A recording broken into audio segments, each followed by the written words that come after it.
dan kunci pintunya. Inilah saatnya kamar angker.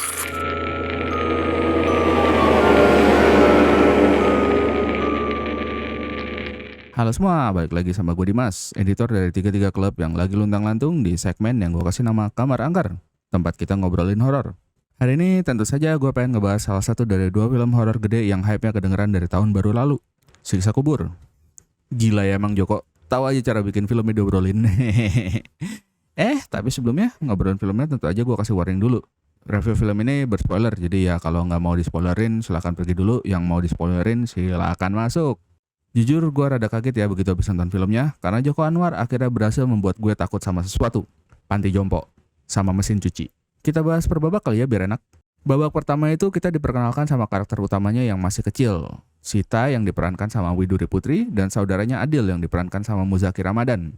Mereka masih punya bapak ibu yang bapaknya diperankan sama penghuni tetap filmnya Joko Anwar, Fahri Albar. Dan ibunya diperankan sama Happy Salma, yang tidak seperti nama pemerannya, tidak berakhir happy. Iya, bapak dan ibunya Sita kebetulan menjadi korban dua kejahatan. Kejahatan pertama adalah bikin roti buaya berkali-kali tapi tetap tidak mirip buaya. Dan kejahatan kedua ketika tokoh yang diperankan Haidar Selish datang. Gue seneng sama akting Mas Haidar di sini ya. Padahal ngomongnya dikit loh. Tapi gue takut dia ngapa-ngapain.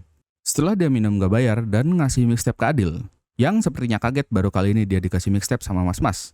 Haidar berjalan keluar diikuti sama kedua orang tua Sita yang menyadari kalau salah satu dari tamunya ngambil kembalian sendiri dan kebanyakan. Sebelum tak lama terjadi hal yang gue bisa perhalus sebagai orang tua Sita kemungkinan besar masih ada di selipan-selipan trotoar. Cerita berlanjut ke Sita dan Adil yang ditanya-tanya sekedarnya sama petugas. Sita mengambil kaset dari tangan Adil dan menyembunyikannya, sekaligus berbohong karena takut dianggap aneh karena saudaranya dikasih kaset yang belum di-rewind sampai habis. Karena nggak sopan ngasih kaset yang nggak di-rewind sampai habis. Sita dan Adil pulang, penasaran dengan isi kaset tersebut, mereka menyetel kaset itu dan terkejut karena isinya adalah suara-suara siksa kubur. Atau ref lagu dari band death metal dan mereka berdua terkejut. Adil kan gak gitu suka band death metal. Orang dia cemen.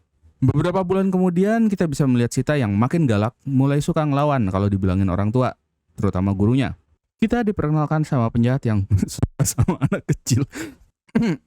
Kita diperkenalkan sama penjahat yang suka sama anak kecil dan suka investasi di pondok pesantren yang dibangun di pelosok. Walau penjahat tersebut suka sama Adil, tapi Sita tidak setuju. Dia berusaha menyelamatkan Adil dari bapak penyuka anak kecil ini dan melarikan diri melewati sebuah lorong tua yang dihuni hantu bernama Ismail. Ismail sebenarnya menarik sih. Hampir semua teman gue yang nonton film ini mempertanyakan satu hal dari karakter ini. Tapi kita bahas nanti. Ismail ini pengen ikutan kabur, namun Sita nggak menggubrisnya dan lari. Sita kemungkinan besar benci ke anak kecil yang mukanya jelek. Bertahun kemudian, Sita yang sudah besar bekerja di panti jompo. Di sini kita diperkenalkan berbagai macam karakter unik dari orang tua di panti jompo. Sementara target Sita adalah bapak bernama Wahyu, seorang bapak yang uangnya habis dan anaknya angkuh. Yang ternyata Sita lebih angkuh lagi.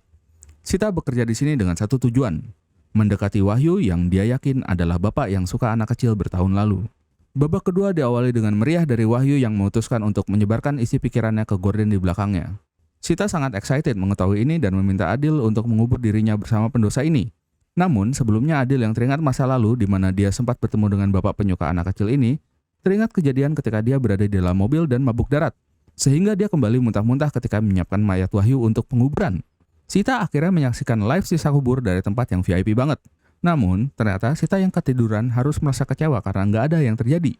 Kemungkinan besar, karena Sita membawa kamera dan tidak boleh merekam sisa kubur tanpa seizin petugas sisa kuburnya. Tapi, kemudian kejadian aneh mulai terjadi di panti jompo tempat Sita bekerja.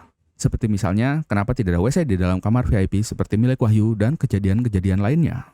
Kejadian mulai kacau ketika Nani yang diselingkuhi suaminya meninggal karena rambutnya kesangkut di mesin cuci dan dapat facelift yang tidak dia minta. Menyebabkan nyawa Nani meninggalkan raganya seketika karena malu sekarang mukanya jadi aneh. Bentar, gue bener gak sih?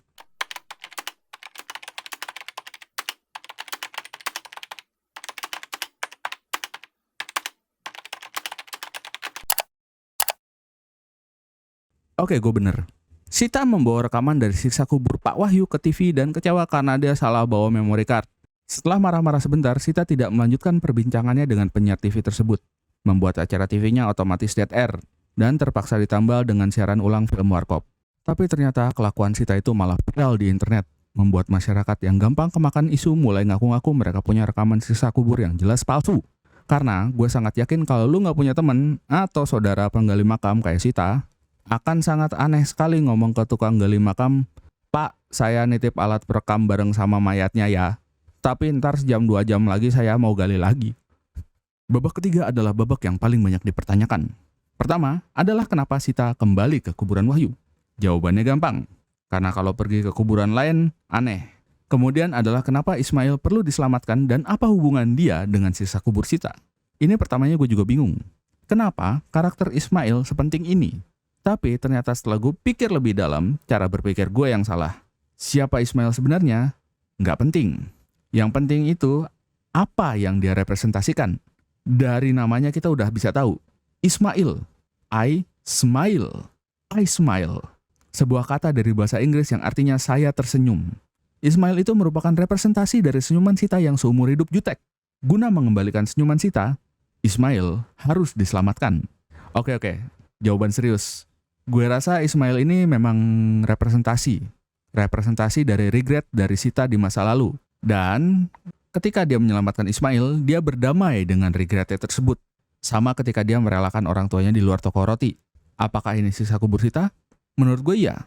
Sepanjang film, ini cerita dari sisa kubur Sita. Oh iya, kenapa mata Reza Radian bengep? Tebakan gue itu bukan bengep, tapi bintitan parah karena ngeliat bapak-bapak bugil yang ngikutin dia ke loker. Udah sih, pendapat gue soal film ini, 10/10 gue ditipu nonton film filosofi religi yang bungkusnya horor sama Joko Anwar. Gitu aja dulu, sampai jumpa di video berikutnya. Ciao.